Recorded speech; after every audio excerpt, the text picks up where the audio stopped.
Okay, I don't have much time, but I wanted to share my thoughts on something I saw on the comment wall on the YouTube channel. This woman was talking about how, let me not lie, let me look at it right quick. Okay, that she had some guy who would hurl at her as if it were an insult. You don't need a man. So let's talk about that real quick because it's my stance that women have never needed men. Not from day one have women needed men. What men did, knowing that, was put structures in place since they were physically stronger and larger than women.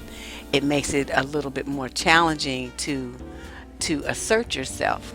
So women in their frightened state would acquiesce to what men wanted them to do, but it was out of fear and intimidation. It was not out of respect and admiration for how you treated her or power or anything. So, fast forward several generations, millennials, hundreds of generations, whatever, and you have a situation where women have realized what's going on. I mean, you talk about from Victorian England when women had to wear corsets where they couldn't breathe and would be passing out in order to have a tiny waist because that's what men said that they wanted.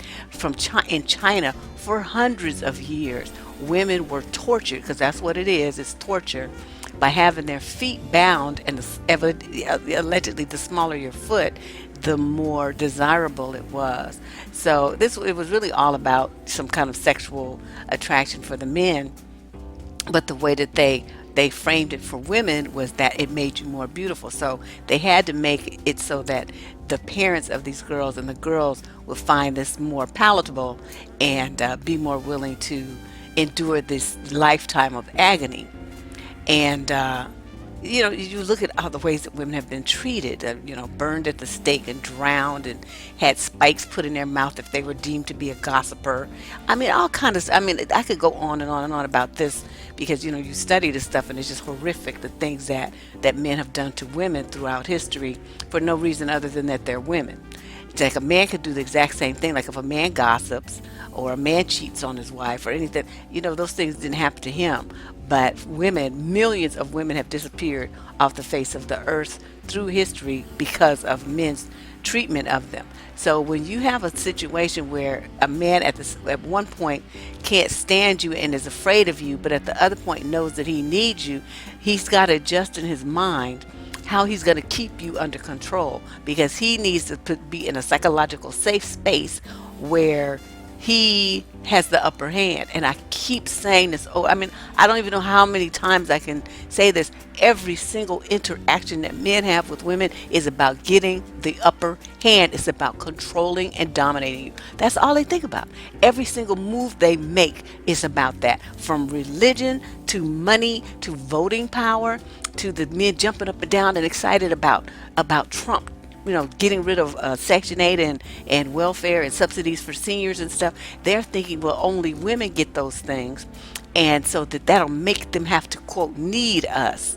So you see what I mean? It's a twisted mentality. They're not thinking about all the children and women and senior old people that can't work, that'll be put out on the street and trying to figure out a way to live. They're not thinking about that. All they're thinking about is, I'm going to feel better. I'm going to be in power and they're going to need me. So I'm looking at that and it's like, dudes need a reality check. Not one woman on this planet needs you. Ever. The women do not need you. What you have done is try to change and structure society, and you've used religion and you've used laws to keep women under control. What do you think all this stuff is about? Not giving women access to birth control and abortion.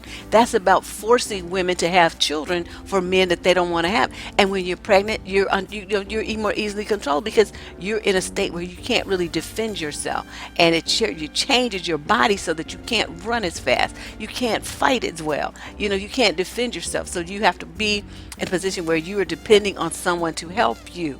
They want that to be them, although they turn around and abandon you. But that's another story. By having women not be able to get access to legal and safe and clean abortions, getting access to birth control, so then they have to get pregnant.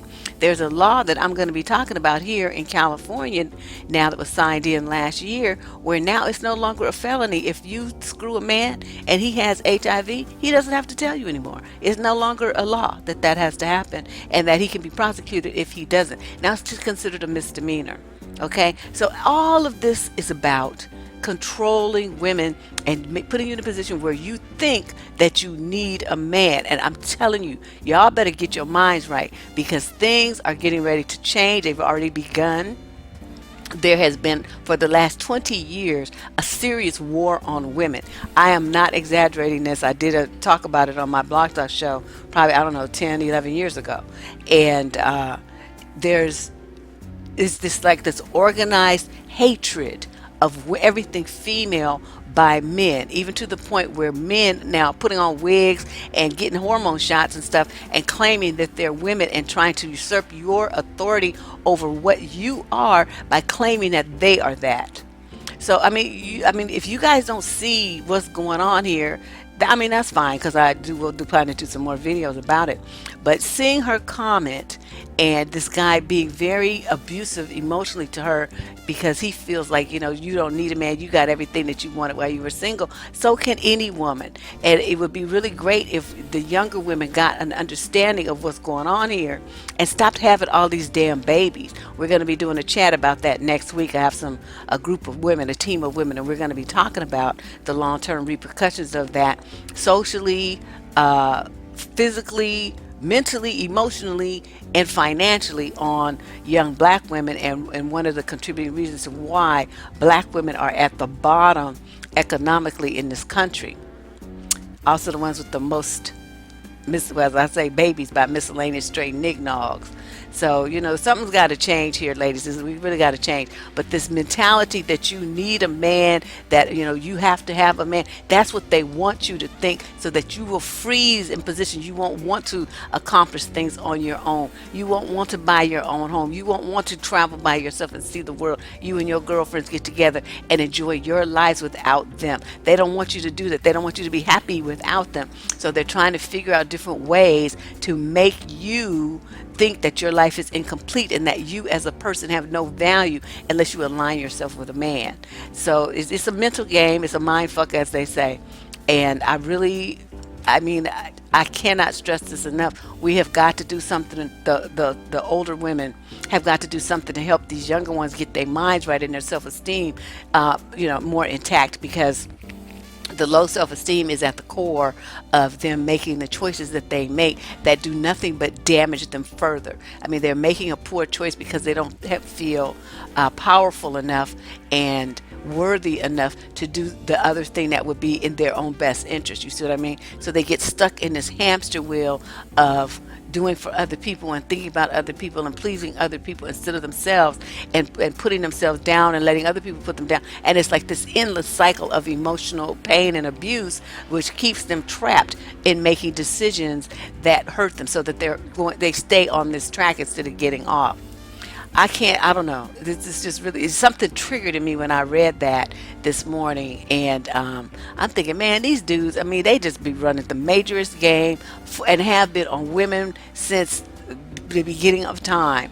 And you guys have got to stop letting them get in your head and control you like this. This just makes no sense to me. This is 2018. So women have got to start thinking differently about who they are and what power you have, where you can go, what you can do, who you can be. None of that is dependent upon a man. And if he tries to stop you from doing it, get rid of his ass. Get rid of him. And don't let him stop you. And that, they're going to feel very threatened by the fact that you make it clear that you don't need them. So be prepared for that. But, the harsh words, the, possibly even more, domestic violence cases and all this kind of stuff. But if you stay in a situation where you're not manifesting your greatness because you want to please a man, then you will die, and you will be like, you will never have left your mark on the world. You will never have really actualized the person that you could have been, the person that you dreamed of when you were a little girl. You've got to stop letting men control you. You got to stop letting men tell you that you're nothing without them, and you have got to stop thinking that you need to slow your roll in order to be appealing to men. Don't worry about them. Let make them come up to your level. You don't go down to theirs. So if you two you too good, you got too much going on. Your stuff is so tight that you don't. He feels intimidated that like you don't need him. That means you don't. That means he's not worthy. Okay. He's not. He's not the one. So you guys, we'll be talking about this some more. Like I said, I'm going to put the promo together for the discussion I want to do next week. It will be a live thing, and all of you are invited to participate. If you got your web camera, you can participate in the chat. Otherwise, you can ask your questions in the room. The typical webinar type thing that I do. And but I'll be posting some information about how you can participate in it within the next day or two. All right. I know this is kind of a rambling video because I'm in a hurry. I got to get up out of here. But I did want to address this and get you thinking about it, and we can talk about it some more in the comments. Deb Cooper, survivingdating.com. I'll see you guys later.